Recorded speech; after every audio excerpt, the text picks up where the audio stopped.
Welcome to this audio video on the Unit 38 of our course, Sociology of Health and Illness.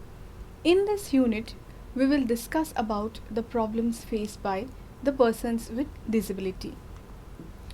Dear learners, persons with disability are subjected to a lot of hurdles and impediments in different areas of life that hamper their full participation and enjoyment of rights in life. They experience adverse problems compared to people with no disability. Even within this group, there are some of them who are more vulnerable to hardships and obstacles due to their age, gender, and severity of their disability. In this unit, therefore, we will discuss on the issues and challenges of the PWDs and the specific concerns of the vulnerable groups. Persons with disabilities form the world's largest minority group who encounter challenges in all the spheres of their life. Inaccessible physical environments, transportation, non-availability of aids and assistive devices, and facing negative attitudes in society are some of the day-to-day problems that they face. They are looked at with pity and sympathy, which further poses difficulties for them to make efforts to lead a fulfilled life. Many a times, they are considered a burden and a liability to the family and the society at large. The challenges faced by them are discussed herein. First of all, we will discuss the problems that they face at the individual level. Disability is considered as a human rights issue and also a development issue which has huge ramifications in the person's life. An individual with disability needs to come in terms or acceptance of his or her state if they are in a position to comprehend what is happening. People with physical disabilities will be able to understand their situation and can be a part of any intervention or rehabilitation measure. But those with mental illness, severe mental retardation, or any kind of trauma wherein they are unable to think rationally will not even know that they are different and have challenges that need to be addressed. Therefore, it becomes an uphill task for their families and caregivers. Mental health conditions are particularly stigmatized. People with mental health conditions face discrimination even at healthcare settings. On the other hand, if we examine disability in general, it leaves a big impact in an individual's life, affecting all areas of their functioning. For example, health, education, employment, finances, family, and other aspects of social and cultural life. Apart from facing impediments in these areas, they are also subjected to social stigma and discrimination and are subjected to multiple deprivations. Negative attitudes and behaviors have an adverse effect on children and adults with disabilities, leading to negative consequences such as low self-esteem, reduced participation, etc. People who feel harassed because of their disability sometimes avoid going to places, changing their routine, or even moving from their homes. They live isolated lives, sometimes completely dependent on caregivers, even for the fulfillment of their basic needs. Many a times they are not even considered as people who have same rights entitled to everyone. Policies have been formulated and legislation has been passed in the country to ensure that people with disabilities are cared for and protected, and their rights are upheld so that they live a life of dignity and self-respect. But still, there is a long way to go to make it a reality where every person with disability in a developing country like India is able to live a fully productive life. Now let us discuss about the problems that they face in day-to-day activities. Managing daily activities for a person with disability and those who live with them is not an easy task. The family also goes through financial, physical, and psychological stress to assist the disabled person, especially when it is severe disability and they are totally dependent on the caregiver to fulfill all their basic needs. Eating, bathing, dressing, toiletry, mobility, etc. are some of the most essential activities that may need assistance. Some of them may require medical care on a daily basis too, which needs to be looked into. Others may not need any assistance to help them with fulfilling basic needs. But will they be able to cook, shop, clean, go to work, manage finances, and avail transportation? These are some of the aspects that needs to be considered. Then the financial status of the PWDs also plays a crucial role in enabling the person to meet all the basic needs and carry on their activities. Assisted technology may be needed for the people to be fully involved in the daily activities independently, such as aids that help them in travel, to communicate, devices with special computers that may help them to communicate, wheelchairs, walkers, scooters that help them in mobility may be considered. Then let us discuss about the problems that they face in education. Children with disabilities are 10 times less likely to be out of school than other kids, and 90% do not attend school. The global adult literacy among the PWDs is low as 3%. Low rates of enrollment in schools, and even if they join school, drop out at early stage even before they reach the secondary level. Sometimes they are placed in special schools or in residential institutions away from family in order to be educated. There are many barriers that prevent them from availing education. Some of the specific challenges in the education system are lack of funds. Special education demands increased budget that hinder education at the higher level.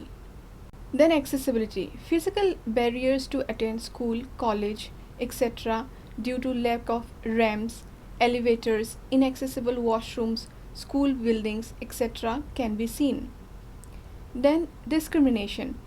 It is seen that they are subjected to bullying, violence, stigmatized and ridiculed by students, educators and staff as well. Then there is a lack of inclusive education. No inclusion of children with mild, moderate disabilities are found in regular schools.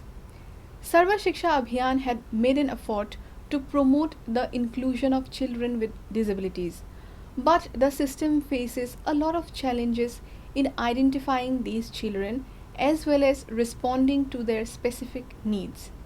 There is also a lack of special schools with trained special educators or educational materials. Now let us discuss about the problems that they face in employment and societal level.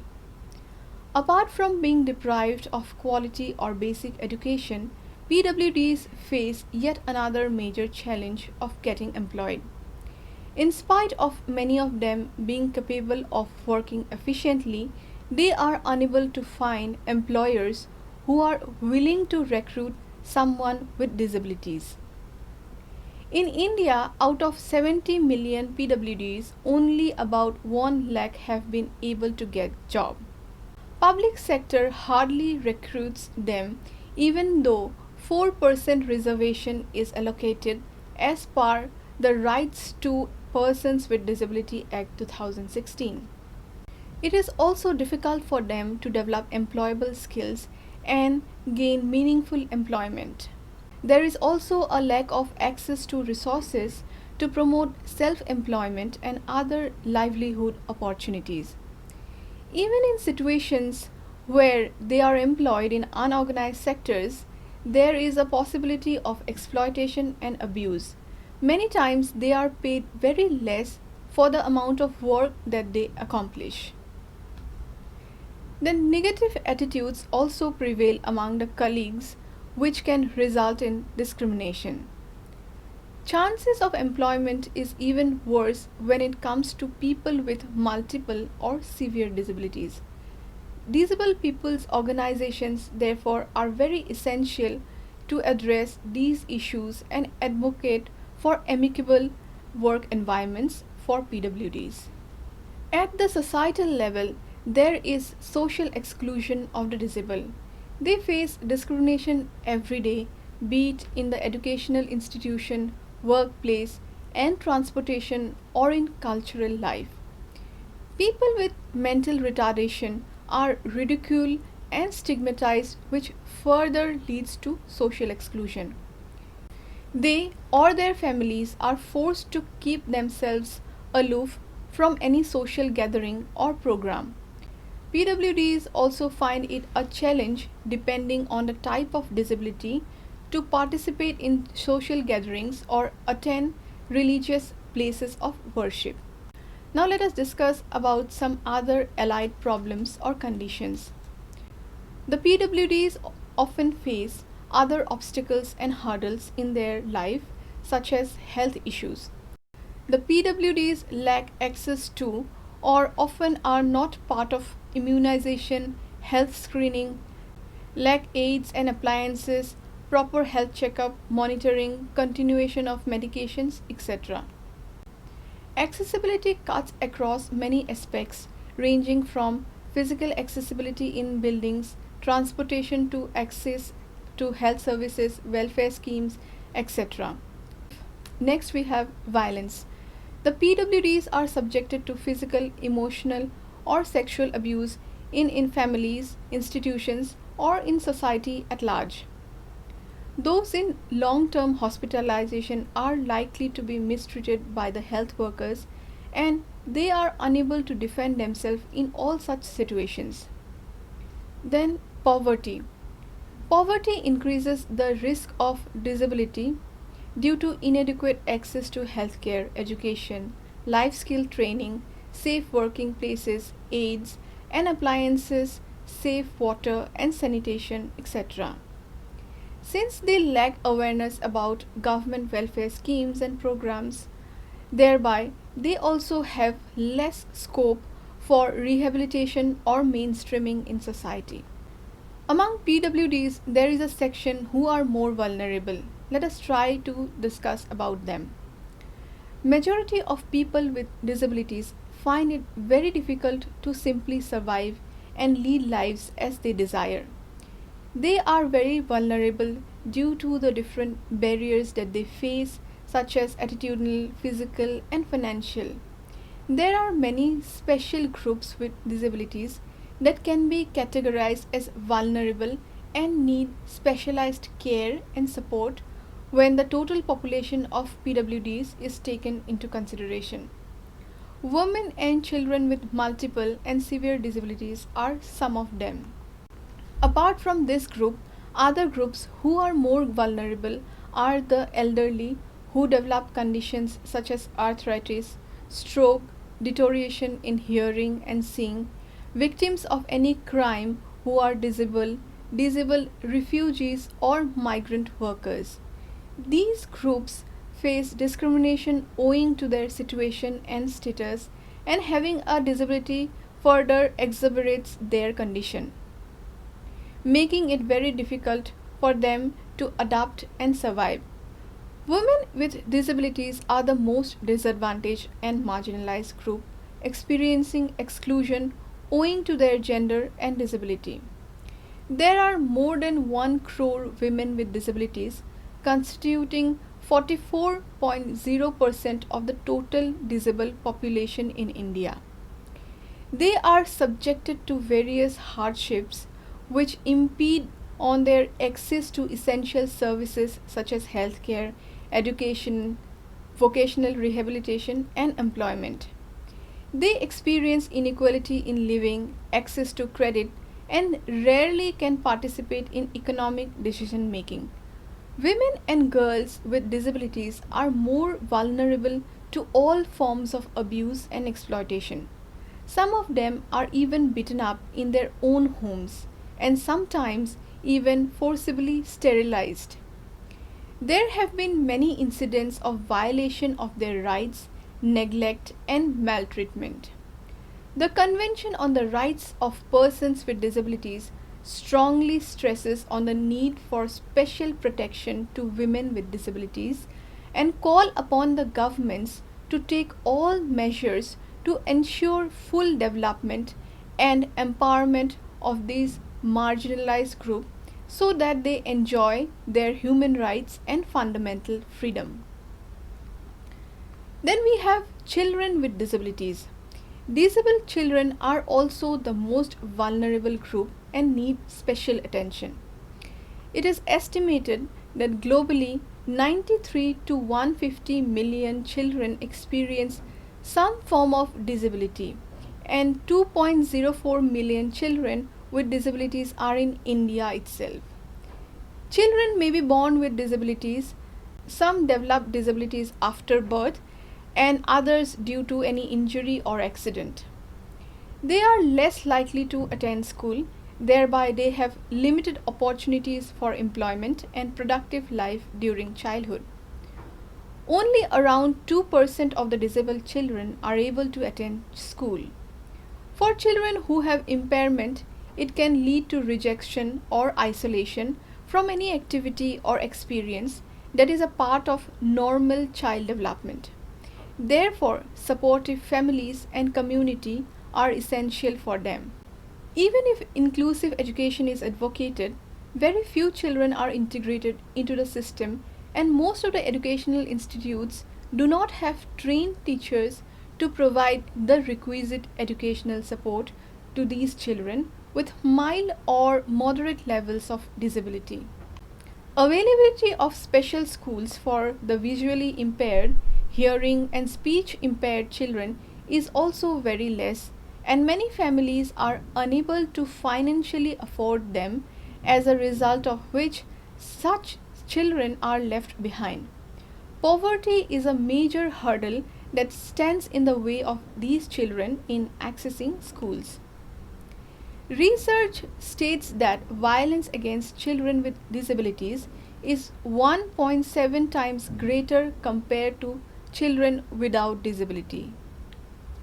The Convention on the Rights of the Child 1989 is the first international treaty that has a specific reference to children with disability, stating that they should not be discriminated and shall enjoy a full and decent life with dignity and also participate in matters related to them. Similarly, the Convention on the Rights of Persons with Disabilities also laid emphasis on governments to ensure that children with disabilities have full enjoyment of all human rights and fundamental freedom at par with other children, and their best interest should be of prime importance. They should be cared for, protected, and have all opportunities for development. Grow up in an enabling environment and have access to education, health, vocational training, and specialized rehabilitation services. Now let us discuss about persons with multiple disabilities. Multiple disabilities refer to a combination of two or more serious disabilities. 8% of the disabled people in India have multiple disability. It can be defined as including more than one impairment, the combination of which causes special needs that most of the time cannot be accommodated in a program that caters only for one of the impairments. These conditions make learning and instructions complex. They are slow to make progress and can only grasp slowly with practice and repetition. Problems with muscle movement, understanding, hearing, and seeing can be there, which makes it difficult for them to commute and also communicate. It is crucial that proper assessment is made of the kind of disability the person has so that immediate interventions can be carried out. Multiple disabilities can be due to traumatic brain injury, genetic disorder, premature birth, or chromosomal abnormality. An individual can be affected to a great extent that they need special care to address their developmental and educational needs, and some of them may require lifelong support. Examples of multiple disabilities are deafblind, where the person can be both visually impaired plus may have hearing impairment. Then a person may have visual impairment plus hearing impairment and then mental retardation. Then the person may have visual impairment plus mental retardation. Then cerebral palsy, mental retardation, hearing problem, speech problem, visual problems.